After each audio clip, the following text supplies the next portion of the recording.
Ladies and gentlemen, welcome to ZIMM Zimm Gaming, and today you are watching our guide on Lieutenant Morales, the brand new hero just released for Heroes of the Storm. I think she's a lot of fun. I've been playing around with her in Quick Match a lot. I've won the majority of my games. Her kit is so strong, it's very fun. I think it fits her fantasy perfect, and StarCraft fans, you are going to be in love. Alright, so starting into the abilities section of the guide, her first ability, as we throw our cursor up here, is Healing Beam. Alright, if you've ever played Team Fortress 2, this is the Healing Beam from the medic. You put it on somebody, it stays on them. It takes mana over time. It's not a channeled ability, but it'll continue going. You can cancel it with your D, which kind of tripped me up the first couple of times because I kept pressing Q to cancel it. But it'll stay on them. It does a huge amount of healing, although it will drain your mana bar pretty quickly if you try to put it on somebody with a lot of health like Diablo, like I am doing here. As you can see, it's got a little bit of a range around it, so you've got to stay somewhat close. Not too close, but you got to stay in the midst of the action. Another thing that you can do with the Q is you can actually target minions. So if you find yourself pushing alone, or if you're just trying to keep a lane stalled, you can heal those minions up. At level 1, it's not super strong, but at the higher levels, you can pretty much keep any minion alive indefinitely with your Q. The next ability that we got is Safeguard.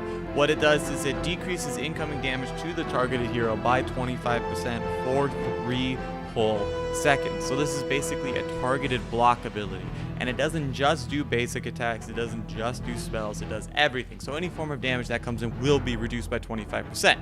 The one thing that I want everybody to notice though is if you put it on a hero right as they're about to take damage from an ult, like the Butcher's Searing Ground or Kael'Thas's Pyroblast, it can take a lot of sting out of the ability. As you can see right here, this Sylvanas is about to be hit. Pop her with that ability, almost no damage taken. Next up, we've got Displacement Grenade. Essentially what you do is you throw it out, it hits somebody, and knocks them back. It does not function like Tychus's Grenade, which is a targeted AoE ability. It functions more like Tyranda's Owl, where it goes in a straight line and it impacts the first thing that it hits. So if you want to hit somebody, you have to hit them dead on.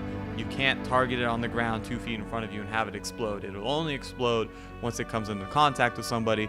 So unfortunately, what I've been doing a lot is I keep throwing it out there, trying to hit a hero and hitting something like a minion or somebody else like that accidentally. Obviously, the big use for this is going to be push people away while you're trying to escape, prevent people from pursuing you, but you can also use it kind of to ruin a couple people's days with their ultimate, like we're going to do with this Butcher right here. He's going to charge in with his Searing Plates ultimate. It's about to pop. I go, whoop, nope, you missed, sir. And that's Distortion Grenade. Her trait is Caduceus Reactor. Basically what this does is if you don't get hit for 4 seconds, you regenerate 3% of your health every second until you're at full health. This is huge because this is your only way of healing yourself. And as somebody who's going to be taking a lot of hits, staying close to the action, this is important. The next ult that we have coming up is the Stim Drone. What this does is it increases attack speed by 70% and the movement speed by 25% on whomever you place it. This is huge for auto attack heroes like Vala, Raynor, Illidan, because this increases their deadly ability that much more. If you put it on somebody like Illidan, you can have some pretty silly combinations, like I had in one game where I had an Abathur, an Illidan, and so we put the Abathur out on him, we put the Stim Drone, he used Metamorphosis, and his attack speed was absolutely crazy, which you can see right here. Somebody else that works really well with this is Raynor, because he can take Berserk, he can take his W, and he can just unleash a world of hurt. As you see right here, we're just going to burn down Nova, we're going to burn down Charism. In fact, we're going to kill him before he's unstunned from the Diablo stun. Finally, we have my favorite ability, which is the Medevac Dropship. It calls in a dropship, you target it somewhere on the map, and after 10 seconds you launch there. After about 3 seconds, you can launch it manually if you need a quicker takeoff, but any allies that are around you can right click on the dropship to get in. This can be great for forcing teammates to cooperate and fly over to objectives. As you'll see right here, we're about to kill this terror. We want to get the one on the bottom of the map, so we're all going to pile in the dropship and get down there. The one thing that you need to remember though is when you're all together, it's very easy for you guys to get ambushed. So I didn't do a very good job of selecting this target, and we dropped right into the middle of the enemy team and we almost died. Another thing you can use it for is to escape from a push or just escape from sticky situations. We want to leave. We have enough points to go turn in, so we're going to get out of here. I'm going to go ahead and drop the dropship on the turn in. The rest of my team's going to hop in the dropship, but as you'll see here, this Raynor doesn't feel like getting in. I don't want to wait any longer. I don't know if he just didn't realize he could get in the dropship or what, but it is incumbent on your teammates to use the dropship. Moving on into talents, we've got Prolonged Safeguard, which increases Safeguard's duration by 1 second. This is perfect if you got somebody like an Illidan who you know you're going to want to keep Safeguard on and who's going to take a ton of damage. After that, we've got Trauma Trigger. You gain an untalented Safeguard automatically if you take damage while below 50% health. This effect has a 20-second cooldown. I don't really like this one because I don't think it does all that much, although if you know you're going to take a ton of damage, this can be a good decision. Next we have Feedback Loop. When Safeguard expires, 45 mana is returned to you. This one's perfect because it really helps give you a bang for your buck in terms of your mana usage for feedback at the early levels. Finally, we've got Scouting Drone. Everybody should know what this does. You place it down, it gives you the sight for 45 seconds. It's killed with 2 basic attacks. If you know you're going to need it, you already know that you're going to need it. If not, I wouldn't waste my time with it. For the level 4 talents, we start with Bioshield. If your target is at full health, they gain a shield that absorbs 20 damage, stacking up to 5 times. This one is a little dubious because you need to keep your Q on somebody in order for those shields to build, and the second you take it off, they go away. So if you're doing your job right, which is bouncing from target to target to target, keeping your whole team alive, you're not going to get much use out of Bioshield. The only time I could see it is if you have like an Illidan or something. In my opinion, the best talent at this tier is Advanced Block. Periodically reduces incoming basic attacks by 50%, stores up to 3 charges. This is huge because usually you only get 2 charges for these kinds of abilities. So if you have enemy auto attackers that you know are getting in your business, like a Vala or a Raynor, this can be perfect for reducing their effectiveness against you. However, if the enemy team does not have auto attackers, if it's all like Kale, Jaina, stuff like that, then this ability is essentially worthless. Do not take it. Again, always pick your abilities based on who's on the enemy team and the individual situation. Next, we've got Upgraded Ballistics. Displacement Grenade travels 50% faster, and enemies directly impacted take 33% more damage. This one, it can be good if you have a Nova or a Zeratul on the enemy team and you really need to pop them out of stealth so they don't come and kill you. Other than that, I don't really know when you would want to take this. Maybe if you feel like you need to do some wave clearing for your team or stuff like that. But other than those few situations where you need to reveal a stealther, I do not like taking Upgraded Ballistics over Advanced Block or even Bioshield. The next ability that we have coming up is Infused Grenade. Displacement Grenade's mana cost is refunded to you if you hit an enemy hero. This can be good if you constantly find yourself having mana problems, but I do not think that Displacement Grenade is the reason why Morales has run out of mana, so this can be a little dubious at best. Again, I think Advanced Block is the best talent here, followed by Bioshield, then Upgraded Ballistics, then Infused Grenade. At level 7, we've got Clear. Increased area, bigger knockback. Clear is good if you know that you need to push people out of the way and you don't want them coming back. If you're not good with your Displacement Grenade, do not take it, because all you'll end up doing is you'll just push people out of the kill radius of your damage dealers, and you'll get a lot of threats coming back to you in chat. The next ability up is Irradiate. Enemies near your healing beam's target take 20 damage a second. This can be really good if you've got somebody who sticks on the enemy team, like, again, an Illidan. Hint, hint, Morales' best friend is an Illidan. Or somebody like a Diablo or a tank that's going to be going in and doing a lot of damage. This is also useful for helping clear out waves if you put it on an allied minion. Irradiate is my favorite of this talent here, just because I'm a giant StarCraft fanboy and this makes me happy. Next, we've got the Mule. If you're good with Mule, then you already know that you're good with Mule, and you know when to use it, and you know which maps it's good on, and all of that fun stuff. If you are not an experienced player, I do not recommend Mule. I recommend Clear or Irradiate because that's more centered around Morales. Mule is only good if you know that you're going to have it off cooldown every 60 seconds no matter what. Same goes for Cleanse. Cleanse is one of those abilities that a lot of people swear by because they see the pros use it all the time. The difference between you and a pro player is Cleanse is going to be used effectively every single time it is up off of cooldown. For most players, Cleanse is just going to sit unused on the activity bar, and there's not going to be much point in having it. Especially if the enemy team only has a couple CCers or even just one CCer, Cleanse can end up being useless. So please, please, please pick your abilities based on your own comfortableness or what the enemy has on their team. And here we go. At level 10, we have our two ultimates, Stim Drone and Medevac. Basically, how I like to do this is if I'm picking Stim Drone, it's because I have Avala, Illidan, Raynor, somebody of that ilk with which I can use it on. If I'm picking Medevac, it's because I either, one, don't have any of those people, or two, it's a huge map like Curse of the Raven or Pirates Bay or something like that, where you need to travel around the map as a group and get on objectives very quickly. Medevac is perfect for those kinds of maps. However, maps that are small, like Tomb of the Spider Queen and Battlefield of Eternity, Medevac doesn't have that much use on. So on Battlefield of Eternity, for example, I found myself using Stim Drone on our Muradin. It wasn't exactly as good as putting it on the Raynor, but a Muradin plus Stim Drone plus Avatar is still a pretty funny thing to see running around, and it can still be quite effective if he's the best target you have. Level 13 is probably the busiest place for the medic because you've got 4 really good talents all in one tier. The first one is Intensive Care. Basically, what this does is the longer your beam is on somebody, the more healing it does up to a certain point. It also increases the mana cost. So go ahead and pick this if you've got a lot of really high health characters like Diablo or Stitches on your team, or you just find yourself not healing enough as fights go on. However, this does increase your mana drain, so use at your own risk if you know how to manage that. The next ability, which I think everybody is going to choose as their favorite of this tier, is Couples Therapy. While channeling Healing Beam, you are healed for 25% of the healing amount at the cost of an additional 4 mana per second. This is huge because this is the only way the medic can heal herself whilst in combat.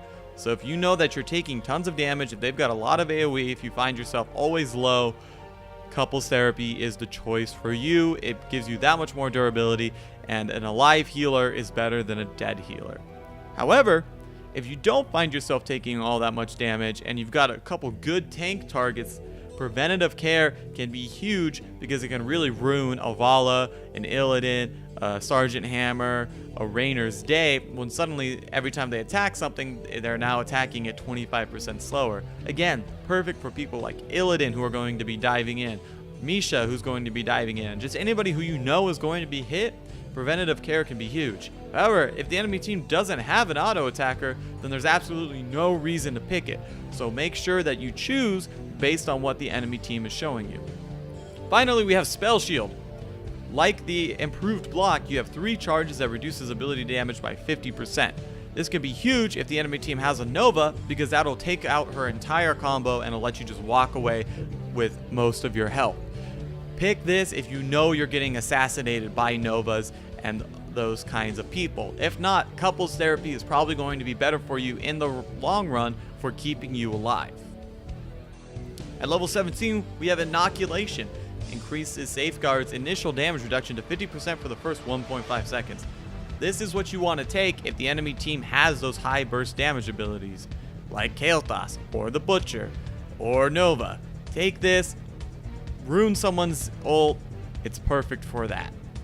Shield Sequencer allows you to cast Safeguard twice. This is perfect if the enemy team has a lot of AoE, or if you have 2 tanks, or if you just like reducing the amount of damage that your team takes.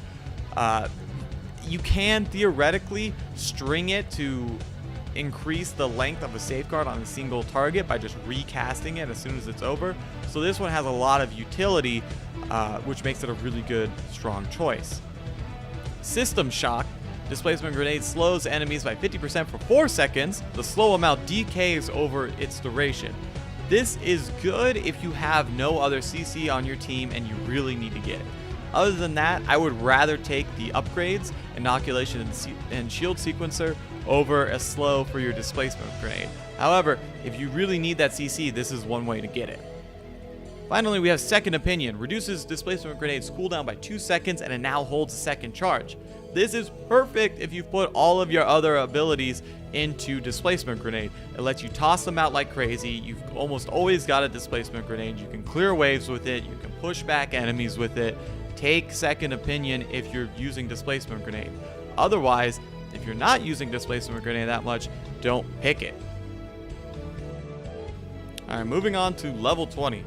The upgrade to Stim Drone is Transfusion. Increases the duration of Stim Drone by 2 seconds. You can also gain the effect of Stim Drone when cast on an ally.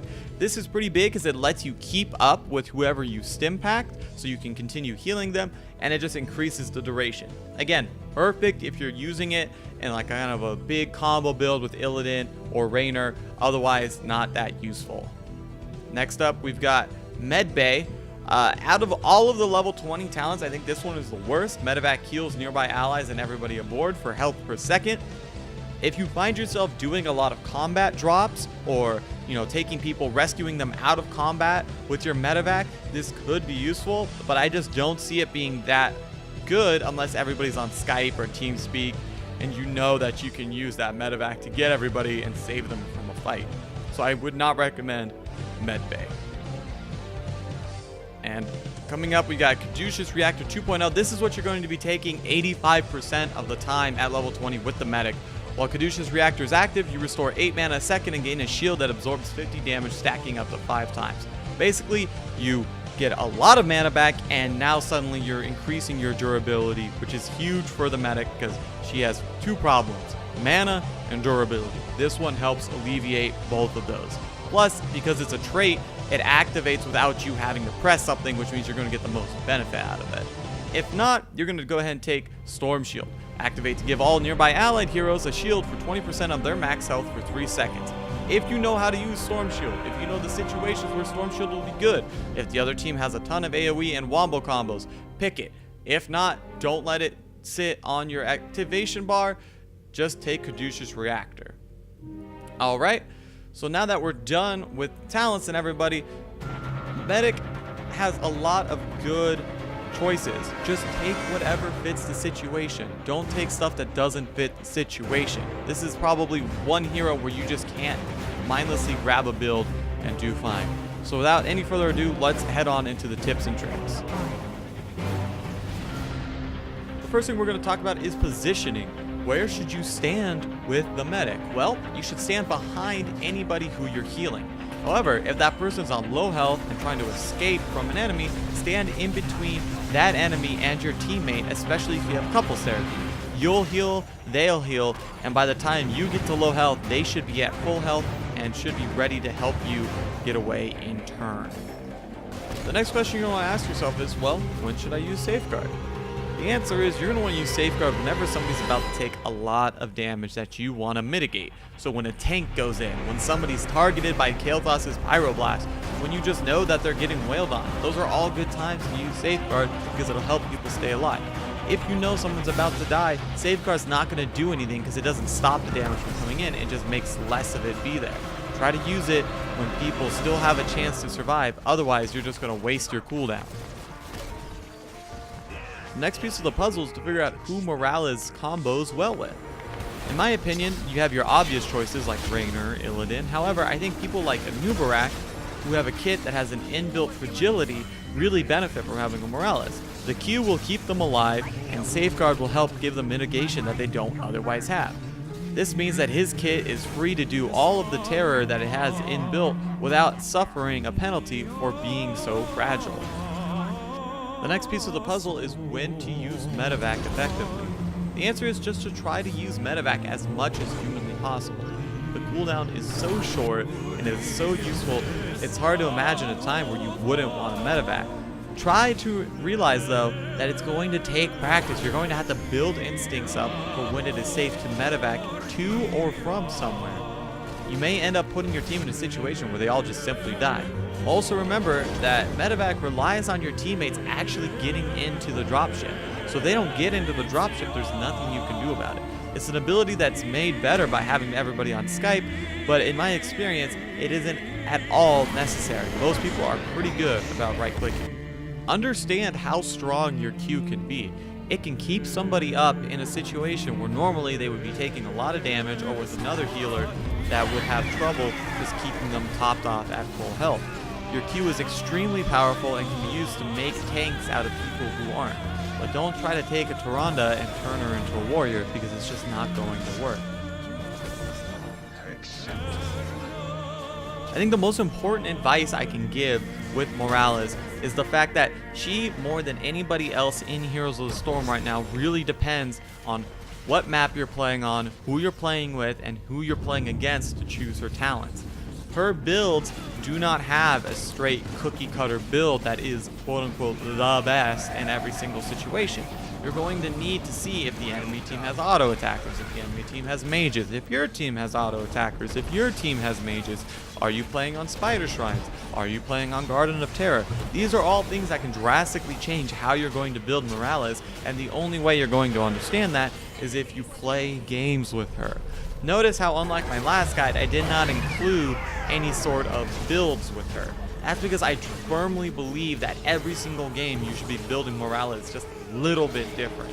I feel like as tournament play progresses, we'll see a lot of creative things done with Morales. But at this point, just play her and do whatever you feel is proper. Don't look to the internet to tell you, oh, Morales needs to pick this because math says no. The answer is you just need to pick whatever is going to help you the most in that situation with your playstyle. The way I play Morales may be different from the way you play Morales, and the way you play Morales may be different from the way a pro plays Morales. That doesn't mean they're bad, just pick what you're comfortable with. Get good with the character, and then you can start going, okay, I'm going to pick this, this, and this every map. Alright, boys and girls, that's been Zimm Gaming's Morales guide. I understand that it wasn't that in-depth, and in reality, it would take hours to go in-depth with this character. So I tried to just scratch the surface, give you guys a good place to start with, and then jump into the Nexus and start playing Lieutenant Morales. Please subscribe to us on YouTube. We don't have that many subscribers. It would help us out a lot if we had some subscribers. Please follow me on Twitch, twitch.tv/Zamanda. I try to stream almost every single night, either Heroes of the Storm, Hearthstone, Metal Gear Solid 5. Heroes of the Storm, though, is our focus, so we'll be putting out the most videos for this game. I really, really like Heroes of the Storm. I think it's the future of esports. Please join us in this adventure. This has been Lieutenant Morales on Zimm Gaming. My name is Zamanda. Have a great day, everybody.